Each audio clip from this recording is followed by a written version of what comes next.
शासनाला म्हणजे प्रशासनाला, संबंधित विभागाला, संबंधित डिपार्टमेंटला तुमची काय विनंती आहे, तुम्ही त्यांना काय सांगू इच्छिता या अडचणींच्या या बाबतीमध्ये? म्हणजे तुम काय कळून येतो हो संबंधित ज्या काम ये सारखा कामे करून आपत्राने म्हणजे ये सारखा कामे करून आपत्रा ये जरा थों कामे से तहा युस दिनान लाइकिन से तो ये काम करने की तीन रातों दिखा ये कामे इतना है करने तीन मान हो तुम काय कळून येतो? आमरी सड़क आमू पड़ा दे तालते तर आमू जाने भी हजाम जो है करे आमरी ये विनंती से तुमरो सड़क ये म्हणजे तुम शाळाम जाणे आवश्यक ये सड़क उतारी बोलाव देणं जो ये विनंती से ठीक आहे तुमरे हो बरोबर ना आखापुरे येस के हो आखापुरे येस ने हो ते मग यारी या ठिकाणी आपण पाहू शकतो या विद्यार्थिनींची भावना या ठिकाणी ते त्यांचे कोणत्या अडचणींवरती ते मात करून शाळेमध्ये जातात येतात हे विद्यार्थी त्यांच्या मुखाद्वारेच ते या ठिकाणी त्यांची समस्या मांडण्याचा प्रयत्न केला आहे. तर माझ्यासोबत जिल्हा परिषद प्राथमिक व उच्च प्राथमिक शाळा काल्लखेतपाडा या शाळेचे शिक्षक आहेत. तर आपण यांच्याकडून जाणून घेऊयात की यांना काही समस्या आहेत की नाही या रस्त्याविषयी. तर सर तुम्ही या शाळेमध्ये किती वर्षांपासून तुम्ही शिक्षक म्हणून या शाळेमध्ये काम पाहत आहात? मी या शाळेमध्ये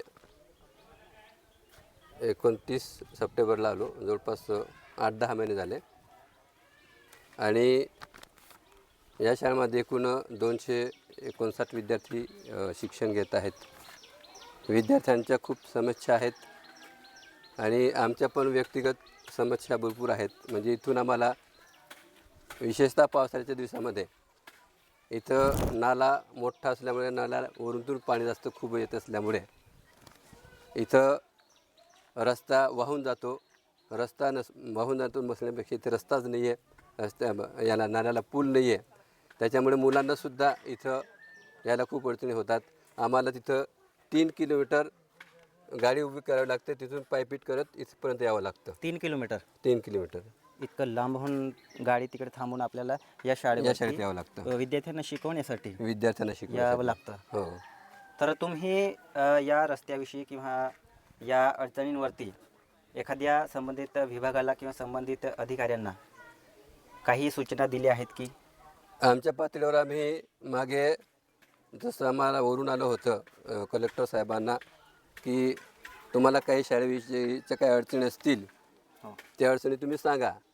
तेव्हा 3 किलोमीटरचं मी स्वतः मुख्याध्यापक या नात्याने मागणी केलेली आहे आणि विद्यार्थ्याची गरज लक्षात घेता ती मागणी त्यांनी लवकरात लवकर पूर्तता करावी अशी माझी अपेक्षा आहे.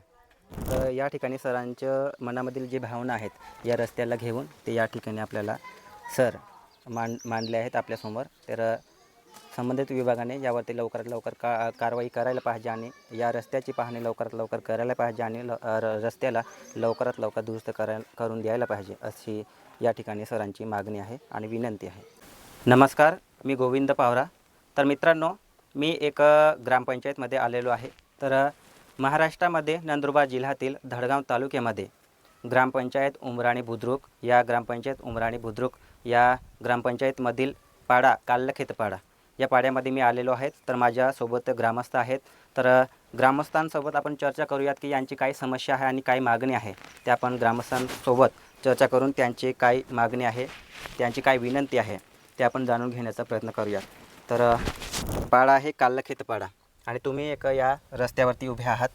तर तुमचे काय प्रश्न आहेत आणि तुमची काय मागणी आहेत? नमस्कार, मी राजेंद्र पावरा उमराणी बुद्रुकचा ग्रामस्थ म्हणून इकडे आलेलो आहे. या काल्लखेतपाड्याला म्हणजे मेन गावापासून काल्लखेतपाडा हा 2 किलोमीटर अंतरावर आहे. त्या काल्लखेतपाडावर म्हणजे जिप शाळा उच्च माध्यमिक शाळा आहे. त्या शाळेमध्ये जवळपास 300च्या आसपास मुलं शाळेत ये जा करत असतात आणि जे काल्लखेतपाडामध्ये शाळेत ये जा करण्यासाठी त्या काल्लखेतपाडावरून एक बिलांबार पाडा म्हणून उमराणीचाच पाडा आहे. तो अजून त्या काल्लखेतपाडा शाळेपासून 3 किलोमीटर अंतरावर आहे. तिकडे ये जा करण्यासाठी लोकांना किंवा मुलांना येण्या जाण्यासाठी रस्ता नाही आणि त्या पाडापासून अजून एक मोवाडीपाडा म्हणून आहे. तिकडे पण 2 किलोमीटर अंतर, जवळपास 2 किलोमीटर अंतर आहे आणि गावाची जी कनेक्टिव्हिटी आहे शाळा आणि मेन गाव तिकडून 3 किलोमीटर अशा आसपास ही शाळा आहे. तर मुलांना पण खूप मोठ्या समस्यांना समोर जावं लागतं आणि गावातील जे ग्रामस्थ आहे त्यांना देखील दळणवळण करण्यासाठी किंवा काही वाहतूक करण्यासाठी किंवा गुरं वगैरे काढण्यासाठी वेगवेगळ्या समस्यांना सामोरं जावं लागत आहे. त्या शासनाने यावर काहीतरी उपाययोजना करून योजनेमधून प्रशासनाने दखल घेऊन आणि स्थानिक लोकप्रतिनिधी दखल घेऊन रस्त्याची सोय करावी एवढी आमची अपेक्षा आहे. हा रस्ता किती लांब आहे? साधारणतः हा रस्ता ग्रामीण रस्ता आहे आणि हा 5 किलोमीटरचा आहे. ओवायापाडा ते बारीपाडा आहे आमचं पूर्ण मोठं गाव असल्यामुळे 5 किलोमीटरचा पूर्ण रस्ता आहे. 5 किलोमीटर. 5 किलोमीटरचा. बरोबर. तर या रस्त्याला कुठंतरी सुधारणा व्हायला पाहिजे किंवा अशी काहीतरी तक्रार किंवा अर्ज संबंधित प्रशासनाला विभागाला तक्रार केलेली आहे का? सदर रस्त्यासाठी आम्ही मागील 5 ते 6 वर्षापासून वारंवार शासनाकडे पाठपुरावा केला आणि त्याचं ॲफिडेविटी करून दिलं आम्ही. जागेसाठी ॲफिडेविटी करून दिलं. पण त्या रस्त्याला प्लॅनमध्ये हे आहे रस्ता, पण शासन आमच्या ग्रामीण भागातील लोकांना लक्ष देत नाही. शासन हे फक्त सध्या तर शासनाचं लक्ष आहे मोठमोठ्या सिटी डेव्हलप करायचं. का आम्ही या देशाचे नागरिक नाहीत का? आम्हाला रस्ता नको का? आमच्या उमराणी बुद्रुकमध्ये काल्लखेत पाडा इथं जिल्हा प्राथमिक शाळा आहे, माध्यमिक व उच्च माध्यमिक. त्या शाळेवर साधारणतः 300च्या आसपास विद्यार्थी शिक्षण घेतात आणि ते सगळे आमच्या आड्यापाड्यातून पाडेवस्तीमधून सगळे पोरं इथं शिकायला येतात. तर आमची मागणी नाही का आम्हाला रस्ते नको का? का शासनाने फक्त वरिष्ठावर आणि मोठ्या मोठ्या सिटी एवढेच डेव्हलप करायचं हेच धोरण आहे का शासनाचं? तर आमची अशी मागणी शासनाकडे की त्यांनी आमच्याही ग्रामीण भागाकडे लक्ष द्यावं आणि त्यांनी आम्हाला लवकरात लवकर हा इझिमा जो रस्ता आहे उमराणी बुद्रुक ते काल्लखेतपाडा व बारी पाडापर्यंत हा 5 किलोमीटरचा रस्ता आहे, हा त्यांनी लवकरात लवकर आम्हाला कुठल्या तरी योजनेतून मंजूर करून द्यावा आणि आमची या मुख्य समस्येपासून आमची सुटका करावी. बरोबर. तर दादा हा जो रस्ता आहे किती वर्षांपूर्वी बनविण्यात आला किंवा बांधला गेला असं? हा रस्ता जवळपास साधारणतः 2006 पासून हा कच्चा रस्ता आहे. 2006. 6 पासून. पण शासनाने अजूनपर्यंत या रस्त्यावर कुठल्याही गोष्टीचं काय दिलं नाही आम्हाला. ना तर पुलं दिले, ना स्लॅब दिले, ना तर खडीकरण केलं, कुठलंच काय केलं नाही शासनाने या रस्त्यावर. त्या ठिकाणी आपल्या पाड्यामध्ये रुग्णवाहिका वेळेवर पोहोचते का? नाही, रस्ता नाही तर अशा ठिकाणी आम्हाला आजही जोडीने बांधून घेऊन जावं लागतं मेन रस्त्यापर्यंत. ही आमची दुर्दशा आहे. बरोबर. तर समजा आता समजून घ्या हा सीझन आहे पावसाळ्याचा. या सीझनामध्ये आपण शेतकरी आहोत, तर शेतामध्ये काम करण्यासाठी बाहेर आपले बांधव आपला परिवार जातो किंवा आपण स्वतः जातो.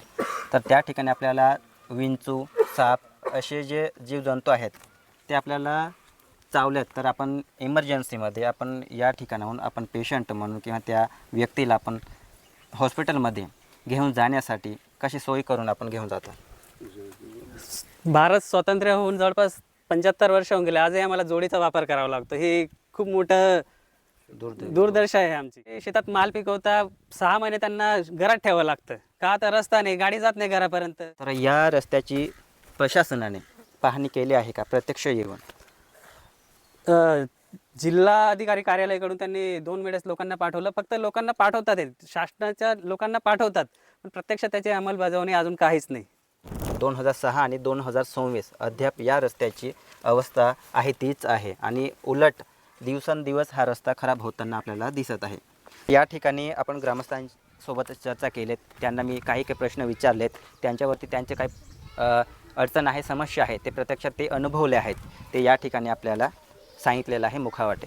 तर माझी ही अपेक्षा आहे, या ग्रामस्थांची ही अपेक्षा आहे की 2006 मध्ये आणि आज सध्या वर्ष चालू आहे 2026, तर इतका कालावधी असून देखील या कालावधीमध्ये या काल्लखेत पाड्यामधील जो रस्ता आहे तो अद्याप आहे तोच आहे आणि दिवसेंदिवस या ठिकाणी रस्ता अजून खराब होताना आपल्याला दिसत आहेत. तर संबंधित विभागाने या रस्त्याची लवकरात लवकर पाहणी करावी आणि या रस्त्याला लवकरात लवकर पक्का दुरुस्त करून द्यावा अशी ग्रामस्थांची मागणी आहे आणि आमची ही मागणी आहे. तर या ठिकाणी अजून आपले जे शाळेतील विद्यार्थी आहेत त्यांच्यावर काय परिणाम होतो किंवा त्यांना कोणत्या अडचणींच्या सामोरं जावं लागतं तेही देखील आपल्याला या ठिकाणी ते शाळेतील विद्यार्थी, चिमुकले विद्यार्थी ते त्यांची भावना शेअर करताना, मांडताना आपल्याला या ठिकाणी दिसले आहेत. तर नक्कीच यावरती पूर्ण काळजी घ्यायला पाहिजे, पूर्ण यावरती प्रशासनाने संबंधित विभागाने नजर टाकायला पाहिजे आणि या विषयाला गांभीर्याने घेतलं पाहिजे असं या ठिकाणी आमचं मत आहे. आणि या रस्त्यावरती या ग्रामस्थांच्या तक्रारींवरती संबंधित विभाग, संबंधित डिपार्टमेंट किती लवकर कारवाई करतं हे पाहण्यासाठी नंदुरबार गोविंद पवार यूट्यूब चॅनलला सबस्क्राईब करा.